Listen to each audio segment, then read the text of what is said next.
আজকের গল্পটি হলো আমার জীবনে ঘটে যাওয়া এক আতঙ্কের ঘটনা। আমি আজও ভাবি সেই ঘটনা যদি কোনো গল্প হতো বা কোনো দুঃস্বপ্ন হতো, তাহলে আজ আমার এই অবস্থা হতো না।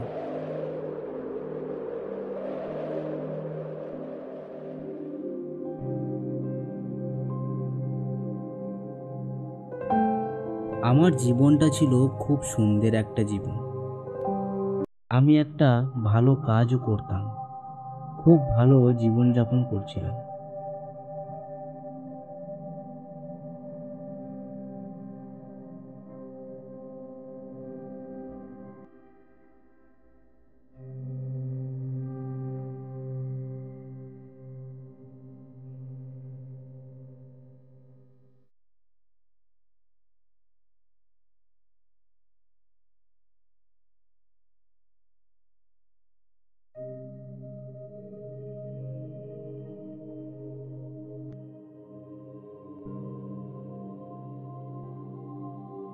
এক ভয়ঙ্কর রাতে আমি আর আমার এক বন্ধু, আমরা দুজনে পড়েছিলাম এক ভয়ঙ্কর বাঘের কবলে।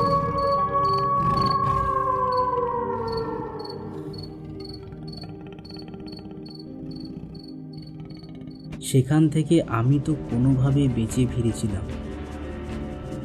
কিন্তু বাঁচাতে পারলাম না আমার সেই ছোটবেলাকার বন্ধু সঞ্জীবকে। আর সেই বাঘের আক্রমণে আমি আমার একটা হাত হারালাম, যে হাত দিয়ে আমি কাজ করে আমার সংসার চালাতাম।